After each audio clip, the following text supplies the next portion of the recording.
सौंप देंगे और हम तो आप ही का भजन करेंगे। तो भगवान मन में विचार कर बाकी घर निकल, चलो भाई लाला की नौकरी भी लगवा दे, ब्याह भी लगवा दे। बहुरानी आ गई, फिर भी मैया भजन ना करे।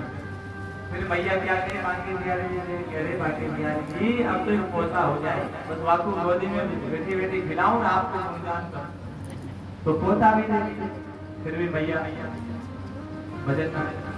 संसार के लोग कहते हैं कि प्रभु हाँ ये तो छोटा सा है, इसको कौन संभालेगा, थोड़ा बड़ा बन जाए फिर आपका भजन करो। फिर कहते हैं कि पढ़ जाए लिख जाए नौकरी लग जाए, नौकरी भी लगा दी और ठाकुर जी महाराज ने कर दिया कोई ब्याह हो जाए, पोता को ब्याह हो जाए, भगवान पोता को भी ब्याह करा दियो, फिर भी भजन ना करे। फिर कहते कि अब तो परपोता हो जाए, ऐसे कर तो ही चले जाए, जैसो आए वैसे ही चले जाए, खाली हाथ आया। सुखदेव जी कह रहे हैं कि राजन ये तो संसार ऐसे ही चलता रहेगा, आना जाना यहाँ निरंतर, कोई न परमानेंट, पर भैया भजले राम नाम हर दिन। ये तो संसार ऐसे ही चलता रहेगा राजन, लेकिन मनुष्य को चाहिए कि संसार के विष में वस्तुओं से न घबराए और मन को संसार से हटा करके भगवान के चरणों में लगाए। सबसे सरल उपाय है मन को भगवान के चरणों में, भगवान की भक्ति में लगाए। सज्जनों पूज्य सुखदेव जी महाराज ने जैसे ये काम था तो राजा परीक्षित बोले कि गुरुदेव आपने तो कह दिया कि मन को भगवान के चरणों में लगाए, लेकिन मन तो हमारा बस नहीं है, क्या करें। बैठे कथा में मन घूम रहा है घर में, अरे राम ये काम तो भूल ही आई, जाकर ना कर, मन घूम रहा है वहां, वो सामान लानो ये करनो वो करनो। तो गुरुदेव मन को वश में कैसे करें, भगवान के चरणों में भक्ति में कैसे लगाएं, ये तो हमारे वश में नहीं, इसको वश में कैसे करें। तो पूज्य सुखदेव जी बोले कि राजन अरे मन को वश में करने के कई उपाय शास्त्रों में बताए हैं, उनको अपनाओ। उनमें से कुछ उपाय मैं आप लोगों को बताता हूँ, सज्जन सुनो। क्या कह रहे हैं, जितासनो जिता श्वासो जिता संगो जितेन्द्रियः स्तुरे भगवतो रूपे मन संसारे दिया। बोले राजन मन को वश में करने के सरल सरल उपाय शास्त्रों में दिए हैं, उनमें से कुछ उपाय मैं आपको बताता हूँ, सुनो। पहला उपाय बता रहे हैं, देखो आप भी मन को वश में करना चाहते हो ना, तो ध्यान से सुनना, प्रेम से बोलो राधे कृष्ण। पहला उपाय बता रहे हैं कि राजन आसन को जीतो, एक आसन पर अधिक देरी तक बैठने की आदत बताइए। संसार के लोग पहला नियम नहीं अपनाते, तो मन कहां से वश होगा भैया, होगा कथा में भी बैठ गए तो शांति से नहीं बैठ गए, कभी मनाया तो इधर पांव फैला दिया, कभी मनाया तो व्यासपीठ की तरफ पांव कर दिया।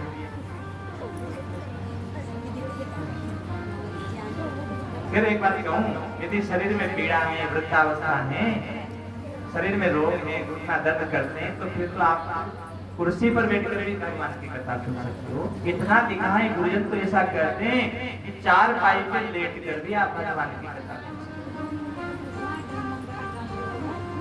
यदि शरीर में कष्ट है, यदि भगवान की दया से स्वस्थ है, एकदम बिल्कुल भी पीड़ा नहीं होती, तो फिर तो परमात्मा से आरक के पार लगा करके भगवान की कथा सुनना चाहिए। प्रेम से बोलो राधे। और पीड़ा हो तो बिल्कुल भी परेशान नहीं होना चाहिए, फिर तो जैसे सुलभ लगे वैसे आसन से बैठ करके भगवान की कथा सुनना चाहिए। अरे श्रोताओं के पास जो बहुत बढ़िया सुविधा है, आपको पता नहीं अभी तक कितनी कथाएं सुनी, आज मैं बता देता हूँ। वक्ता तो मर्यादाओं में बंधन में रहते हैं, आपके पास तो बढ़िया सुविधा है। शरीर में जैसे अकड़न जकड़न होने लगी, कीर्तन आए तो करके आने लगे, भगवान ठाकुर जी के सामने थोड़ा नृत्य कर दे, व्यायाम भी हो जाएगा, अकड़न जकड़न भी दूर हो जाएगी, थकान भी दूर। तो करें, चलो अब प्रसंगानुसार चलें। मैं निवेदन कर रहा था कि सुखदेव जी कहते हैं कि राजन आसन को जीतो, एक आसन पर अधिक देरी तक बैठने की आदत डालो, जितना श्वास हो। दूसरा उपाय बता रहे हैं कि श्वास को ठीक रखो, श्वास को काबू में, श्वास की गति को ठीक रखो, कभी ज्यादा चलती रहती है, इसकी गति को ठीक रखो। प्राणायाम के माध्यम से श्वास की गति को ठीक करो। कुंभक, रेचक, पूरक, 3 प्रकार के प्राणायाम बताएंगे। एक नासिका से श्वास लेना, फिर भीतर रोकना, फिर दूसरी से छोड़ना, फिर दूसरी से लेना, फिर भीतर रोकना, फिर छोड़ना। प्राणायाम के माध्यम से श्वास की गति को ठीक करो। और कहा कि राजन जब श्वास की गति ठीक रहेगी तभी ये शरीर स्वस्थ रहेगा, तभी ये तन स्वस्थ रहेगा, और तन स्वस्थ रहेगा ना तभी मन स्वस्थ रहेगा। तन स्वस्थ तो मन स्वस्थ। सज्जन हो, और जब मन स्वस्थ रहेगा तभी भगवान के चरणों में लगेगा। तो कह रहे हैं कि श्वास की गति को ठीक रखो। और तीसरा उपाय बता रहे हैं, जिधर संग अच्छा करो। सज्जनों, व्यक्ति में गुण भी आते हैं संग से, तो दुर्गुण भी आते हैं संग से। प्रेम से बोलो राधे। जैसे संग में व्यक्ति रहता है ना सज्जनों, धीरे धीरे वैसा ही ढलने लग जाता है। इसलिए जहां तक हो सके, जहां तक दुष्टों के संग से बचो। अरे सीधी सी बात है भाई, आप जानते हैं सत्संगी के पास बैठोगे तो सत्संग की बात करेगा, और फालतू बातें करने वालों के पास बैठोगे तो फालतू बात करेगा। सत्संगी के संग उठोगे बैठोगे तो कहेगा कि भाई आजकल तुम्हारा सत्संग चल रहा है, चलो भगवान की कथा सुनाई। तो कहा कि संग अच्छा है। और चौथा उपाय बता रहे हैं, जितेंद्रिय, इंद्रियों को संयम की माध्यम से बस में रखो। कथा में बैठे और इंद्रियां कहती करे लो थोड़ा तंबाकू खाएं, तो क्यों? अभी भगवान की कथा चल रही है, थोड़ी देर नहीं खाएंगे तो क्या फर्क पड़ जाएगा? तो कहा कि इंद्रियों को संयम के माध्यम से बस में रखो। और कहा कि राजन इस प्रकार से जब हम रहेंगे, मन को वश में करने के प्रयास करेंगे, तो धीरे धीरे हमारा मन हमारे वश में होने लगेगा। प्रेम से बोलो राधे।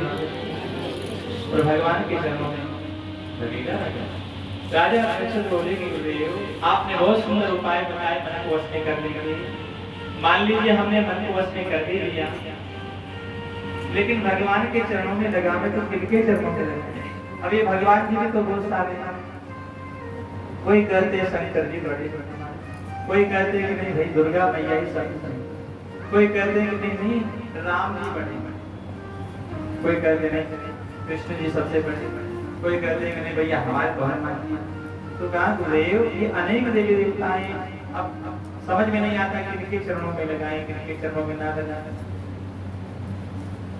तो सुखदेव जी महाराज बोले कि देखो राजन, अनेक देवी देवता जो है ना, ये भगवान ने सृष्टि के संचालन के लिए नियुक्त किए, सृष्टि चलाने के लिए सब देवताओं को अलग अलग कार्य सौंपा है।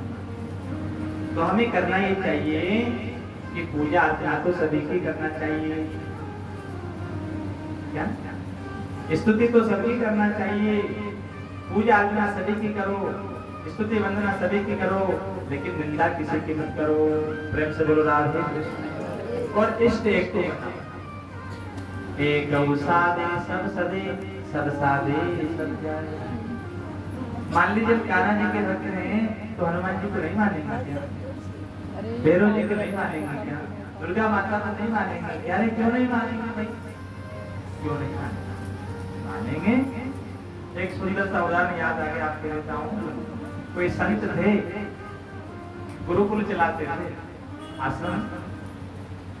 तो थोड़ा सा राशन का सामान लेने के लिए उन्होंने कहा बालकों से कि बेटाओ जाओ हाट में से राशन का सामान ले आओ, रसोई का। अब वो रसोई का सामान लेने गए तो हाट में से बैलगाड़ी भर करके लौट रहे थे। तो संयोग से क्या हुआ, बारिश के दिन थे, बीच में नाला पड़ता था, उस नाले में बैलगाड़ी फंस गई। अब फंस गई तो बैल भी घबरा गया, क्या करा, निकले नहीं, पसीना पसीना हो गए, लेकिन बैलगाड़ी निकल नहीं। वहां से कोई व्यक्ति निकल करके जा रहा था, वह बालकों से उन शिष्यों से बोला कि भैया ये सामने जो छतरी दिखाई दे रही है ना, यहाँ पर भैरव बाबा, और जब तक तुम भैरव बाबा को प्रणाम नहीं लगाओगे तब तक तुम्हारी मुझे लगता है बैलगाड़ी नहीं निकलेगी। और यदि तुम चाहते हो बैलगाड़ी निकल जाए तो जाओ, भैरव बाबा को प्रणाम लगाओ, 1.25 नारियल चढ़ा दो, अभी तुम्हारी बैलगाड़ी निकल जाएगी। तो एक शिष्य बोला कि हम तो कान्हा जी के भक्त हैं, हम क्यों जाए भैरव बाबा को नारियल चढ़ाने, 1.25 रुपए चढ़ाने। अरे भैरव बाबा कोई हमारे कान्हा जी से बड़े हैं क्या?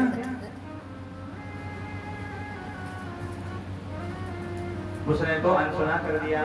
लेकिन जो दूसरा शिष्य था ना, उसने देर नहीं, उसने सोचा कि अरे जो भी है सो प्रणाम तो लगा दिया। तुरंत बैलगाड़ी में से नारियल निकाला, 1.25 रुपया रखा और भैरव बाबा को जाकर के चढ़ाया, उठा के हमारी बैलगाड़ी फंस गई, ऐसी कृपा करो बैलगाड़ी निकल जाए। और जयकारा लगाया, बोले भैरव बाबा की। और जैसे ही जयकारा लगाया और धक्का लगाया तो बैलगाड़ी निकल गई। प्रेम से बोलो राधे। और पहुंच गए आश्रम। अब जैसे ही सामान लेकर के बैलगाड़ी लेकर के आश्रम पहुंचे तो जो दूसरा शिष्य था ना, वो साथ में जो था, उसने आकर के उस बालक की शिकायत कर दी कि गुरुजी देखो, आपने तो हमें श्री कृष्ण नाम की दीक्षा दी है ना, हम तो श्री कृष्ण के अनन्य भक्त हैं ना, फिर भी आज इसने भैरव बाबा को 1.25 रुपया नारियल चढ़ाया और प्रणाम लगाई और जयकारा लगाया, बैलगाड़ी निकला। अब देखो महात्मा तो सब जानते थे ये बालक कैसा है और ये कैसा है, दोनों की मस्त भी जानते थे। लेकिन उस दूसरे बालक को समझाने के लिए उन संत ने उस बालक से पूछा कि क्यों बेटा, हमने तो आपको कृष्ण नाम की दीक्षा दी, फिर आज आपने भैरव बाबा को 1.25 रुपये नारियल चढ़ाया, प्रणाम लगाई, बैलगाड़ी निकलाई, ऐसा क्यों किया? उस बालक ने मालूम नहीं क्या कहा सज्जनों, उस बालक ने बड़ी सुंदर बात कही कि गुरुदेव एक बात बताइए, जब 1.25 रुपया नारियल उस कीचड़ में से अपनी बैलगाड़ी निकल रही है, तो फिर मैं मेरे कान्हा जी को उस कीचड़ में बैलगाड़ी निकालने काहे मिला था? जब 1.25 रुपया नारियल में अपना काम हो रहा है तो काहे मेरे कान्हा को उस कीचड़ में मिला था? तो सज्जनों, कहने का अभिप्राय ये है कि सृष्टि को जलाने के लिए भगवान ने समस्त देवी देवताओं को अलग अलग जगह नियुक्त किया है, अलग अलग कार्य सौंपे हैं। अब होता क्या है कि जिनकी पूजा अर्चना हम करते हैं ना, उनसे संबंधित जो कार्य होता है वो कृपा करके हमारा कर देते हैं। जैसे सूर्य भगवान को प्रकाश की व्यवस्था करने के लिए कहा है, सूर्य देव प्रकाश की व्यवस्था कर रहे हैं सबकी सृष्टि की। रात्रि में चंद्र देव को कार्य सौंपा है, वो रात्रि में प्रकाश करेंगे। वायु देव को हवा की व्यवस्था करने का कार्य सौंपा है, वरुण देव को जल की व्यवस्था करने का कार्य सौंपा है। सब देवताओं को भगवान ने सृष्टि चलाने के लिए कार्य सौंपा। अब मान लीजिए हम चाहें कि हमारे घर में सुख समृद्धि रहे, सुख शांति रहे, तो दुर्गा माता की उपासना करो। प्रेम से बोलो राधे। साल में एक बार नवचंडी दुर्गा पाठ अवश्य करवाओ। यदि भगवान का दिया सब कुछ है तो क्या करोगे? ले जाओगे क्या साथ में? सब यही रह जाएगा। अपने दादा परदादा छोड़ के अपने छोड़ के जाएंगे। महिमा पढ़ना दुर्गा पाठ की। दुर्गा सप्तमी लाकर में दीपावली के जो पहले नवरात्र आते हैं ना, उनमें यदि नवचंडी पाठ हो जाए तो समस्त विघ्न भाव दूर हो जाए। दीपावली के पहले जो दशहरा के नवरात्र आते हैं उनकी महिमा बताई, बड़ा सुंदर महिमा है दुर्गा। तो हम चाहें कि घर में सुख शांति रहे, समृद्धि रहे, तो दुर्गा माता की उपासना करो। हम चाहें कि समाज में हमारी मान प्रतिष्ठा बढ़े, तो सज्जनों शंकर जी की उपासना करो, समाज में मान प्रतिष्ठा बढ़ेगी। हम चाहें कि हम बुद्धि में सबसे अग्र रहें, तो गणपति जी की उपासना करो, बुद्धि के देवता। सरस्वती जी की उपासना करो, बुद्धि की देने वाले देवी। हम चाहें कि हम तो बुद्धि और बल में दोनों में गुण रहें, तो हनुमान जी महाराज की उपासना करो, बल बुद्धि देव होए। हम चाहें कि हमारे घर में अन्न के भंडार भरे, कभी कमी ना आवे, तो अन्नपूर्णा माता की उपासना करो। सज्जनों, हम चाहें कि हमारे घर में कभी धन की कमी ना आवे, तो लक्ष्मी माता की उपासना करो। रोज लक्ष्मी जी का पूजन करो। करते हो क्या? करते हो साल में एक बार? अरे रोज ही कर लिया करो। वहाँ क्या है? भगवान की पूजा। इस कथा में हम बताएंगे आपको। रोज देखो 6 मिनट में कैसे पूजा होती है भगवान। 6 मिनट में सारी पूजा पूरी हो जाती है। आइए मंदिर कैसे बनाना चाहिए, 6 मिनट में सारी पूजा कैसे हो जाती है, वो भी बताएंगे कथा। यदि आप आओ तो आगे बढ़ना है। तो कहने का अभिप्राय ये है, मतलब जिन जिन देवताओं के संबंधित जो कार्य होता है ना, कृपा करके हमारा कर लेते हैं, उनकी पूजा हम करते हैं। तो कहा राजन, पूजा अर्चना तो सभी की करो, निंदा किसी की मत करो, रिश्ते एक को बनाओ, एक गौ साधे सब सदे सब साधे सब जाए। लेकिन ज्ञान के राजन, हम चाहें कि जीवन भी सबसे बीत जाए और अंत में भटकना भी ना पड़े, तो फिर क्या करें? क्या करें? अकाम सर्व कामो वा मोक्ष कामो उदारहि तिप्रेण भक्ति योगेन यजेत पुरुषं परमं। बोले राजन, फिर तो हमारे कान्हा के चरणों में प्रेम करे, हमारे कन्हैया के चरणों में भक्ति करे। लेकिन कहा राजन, भक्ति भी दो प्रकार की होती है, एक होती है वैदिक भक्ति और एक होती है भावात्मिका भक्ति। वैदिक भक्ति कैसे होती है आप जानते हो, वेद मंत्र बोल बोल भगवान की पूजा करना। जैसे स्नान करने का मंत्र बोला तो स्नान करवा दिया, भोग लगाने का मंत्र बोला तो भोग लगा दिया, ये होती है वैदिक भक्ति। वेद मंत्रों के द्वारा पूजा अर्चना करना, स्तुति करना। और भावात्मिका भक्ति जो होती है ना, वो होती है भाव से, जो हमारी माताएं बहनें ज्यादा करती, जैसा उनमें भाव आता है वैसा कर देती है। भगवान को मिला दिया, धुला दिया, चरण तिलक लगा दिया, सामत को सजवा दिया, और भोग लगाने की बारी आवे तो उनके मुंह पे चिपका दिया, आओ भगवान, नहीं आओ तो जबरदस्ती कर तो फिर चेटा चेटी चिपकते रहते। लेकिन एक बात मैंने पढ़ा, भगवान की प्रतिमाओं के, भगवान के विग्रह के मुंह पे भी नहीं चिपकाना चाहिए, इतना ये सब करना गलत है। हाथ में लेकर भी स्पर्श नहीं करना चाहिए। एक छोटी सी प्याली रखो घर में, पीतल की, चांदी की, आपकी जिसकी श्रद्धा हो उसमें रख दीजिए, भगवान को नीचे रख दीजिए, निवेदन कीजिए भगवान को। लेकिन माता बहने तो भाव से जैसा भाव आता है वैसे कर दीजिए। लेकिन भावात्मिका भक्ति में वो भी चलता है, क्योंकि यहाँ लिखा है कि भावात्मिका भक्ति को भगवान वैदिक भक्ति से भी ज्यादा महत्व देते हैं। बाबा जी का भक्ति में यदि उल्टा सीधा हो जाए, गड़बड़ हो जाए, तभी प्रभु सब क्षमा करते हैं, सब स्वीकार करते हैं, क्योंकि वो जानते हैं कि बेचारे तुम्हें जानते ही नहीं, जैसा मन में आया वैसा कर रही हो,